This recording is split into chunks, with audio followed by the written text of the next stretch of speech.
In this lecture, I'm going to start on Chapter 12 in Griffith's book, the 4th edition.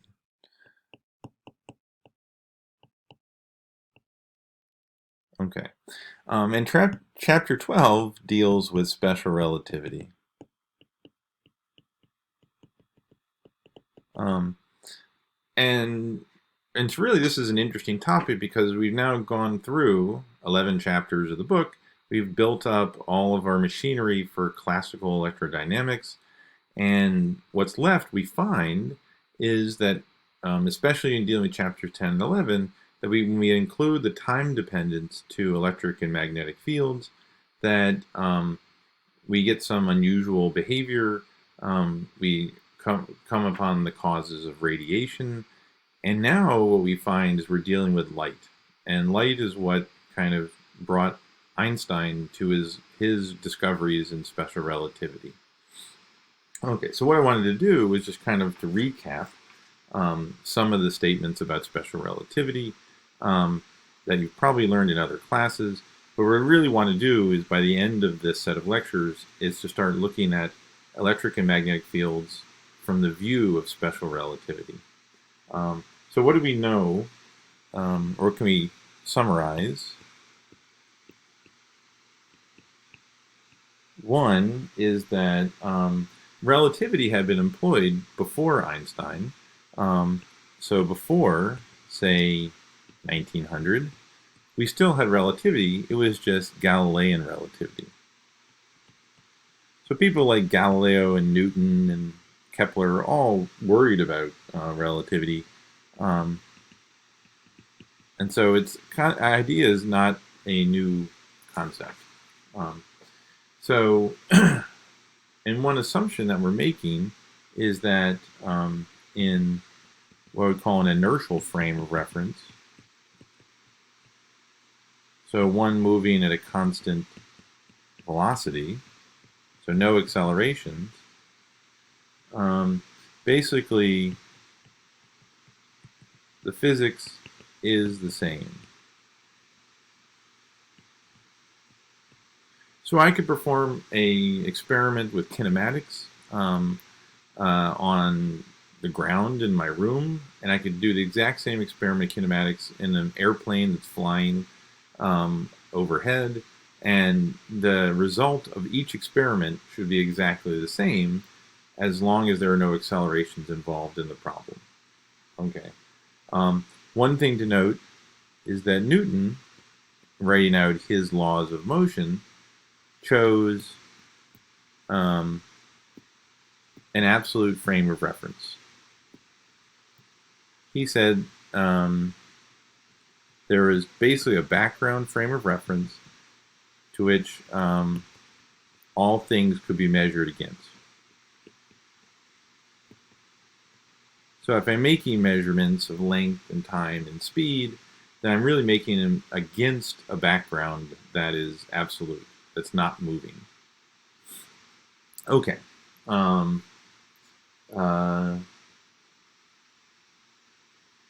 Yeah, so therefore, if we want to look at the propagation of light as electric and magnetic fields, then we have to measure it against some kind of background. And so by the end of the 19th century, everybody said that the absolute frame of reference, or the reference of which to measure light against, so basically light propagates as a wave in a medium called ether.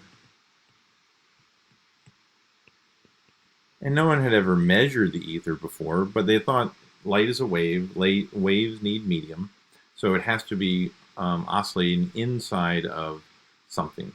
Now, there were many tests to actually look for the ether. Maxwell himself proposed a test looking at the motion of the planet Jupiter and its moons. But the most famous one, of course, is the Michelson-Morley interferometer,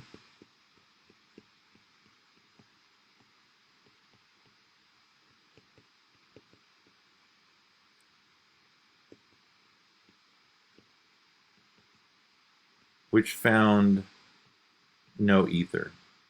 It doesn't mean that people gave up on the idea of ether. Michelson and Morley themselves actually tried to figure out maybe if the ether had some sort of viscous properties to it, and therefore they weren't measuring it because we were essentially in the drag of this viscous ether. But in the end, there was no ether to be found. Um, Now, in talking about electrodynamics, the textbook gives an example of different frames of reference, where let's say you have a person standing on a moving vehicle holding a wire loop, and then that vehicle, which is moving at some velocity v, is then going to go through a magnetic field.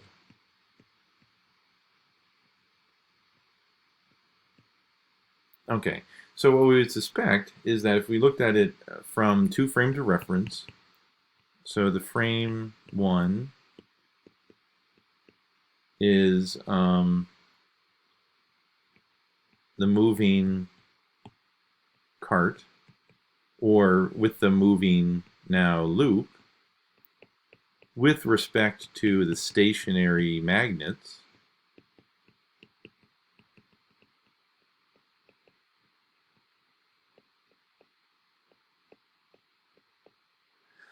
then one would say that the loop is made up of charges, and as those charges move with some velocity, when they enter the magnetic field, therefore a force is going to be applied to those charges and create a current, and therefore we should create an EMF from the changing magnetic flux going through the loop. If you reverse it now and say frame 1 is the stationary loop and frame 2 is a moving magnet,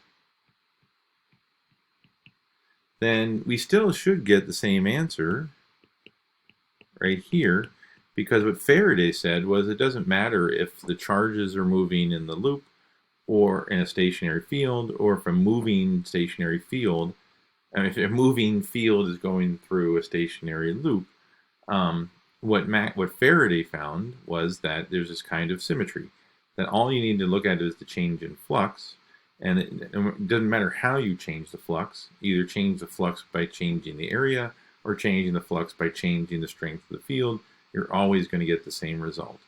So from Faraday's point of view, the physics was the same. It didn't matter. Now the details of why it's the same are not really clear.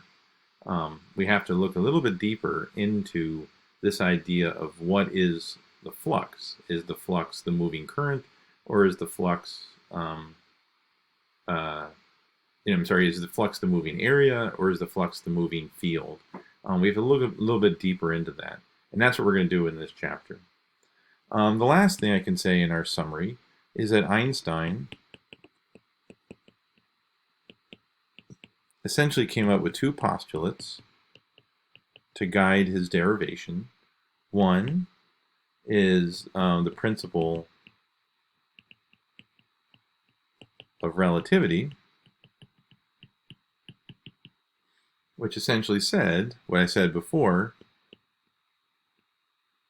physics is the same in all inertial frames. Okay, and the second one is speed of light is constant or the same in all frames. Okay, and so with those two postulates, then we can derive what Einstein's results for special relativity. Okay, so there's a few more things that we can discuss, and that is some of the principles, and one of them is simultaneity.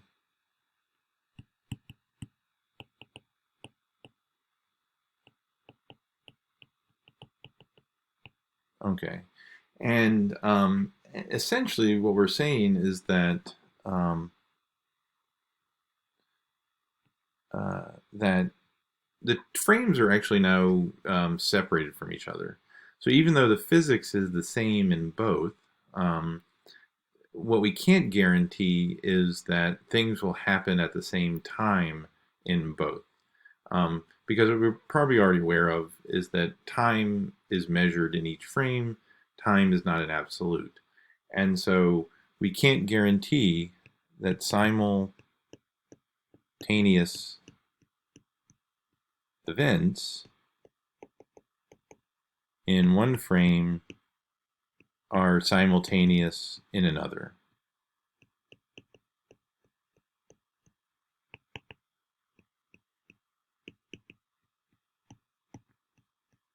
Okay. So it really does depend on the circumstances that occur in each of those. Okay. So the second thing I wanted to discuss is time dilation, since we're talking about time. And kind of a standard example of that is this kind of light bulb a um, in a train car. So let's say we have a train car with a height of h, and light is shining down, straight down. If it was, let's say, if it would called itself stationary, the light would shine straight down. But the car is actually moving with some velocity according to a frame of reference outside, right here. So from this person's perspective outside, this train car moving with some velocity v, the light now is going to shine at some angle right here. And so the time in the train, which is we call frame 1, which we think is stationary, so that time difference of the light to go from the ceiling to the floor is just, and the author uses the bar instead of, like, say, a prime, that's just the height divided by the speed. Okay. Outside the train, in frame 2, where the train is now moving with a speed relative to it, a speed of v, now delta t is the square root of h squared plus v delta t squared over c. So it's now moving at that hypotenuse where this distance here is v delta t, the distance that is traveled. Okay, so in that case, what we can do is I can say c squared times delta t squared is equal to h squared plus v squared delta t squared. And I now get c minus c squared minus v squared delta t squared is equal to the h squared. And if I put in, or if I divide both sides by c squared, I get 1 minus v over c quantity squared delta t squared, and I get h over c quantity squared. That is just the time measured from inside the cart. And so therefore, this is delta t bar squared. And so I can now divide both sides by what's in the square brackets, and I get delta t squared is equal to delta t bar squared over 1 minus v over c quantity squared. And if I take the square root of both sides, I get delta t is equal to delta t bar over square root 1 minus v over c squared. And that is our famous time dilation formula, where the time measured outside is measured at a different time duration than the time measured inside. So we can clean this up a little bit more by calling beta v over c, and gamma is 1 over the square root of 1 minus beta squared.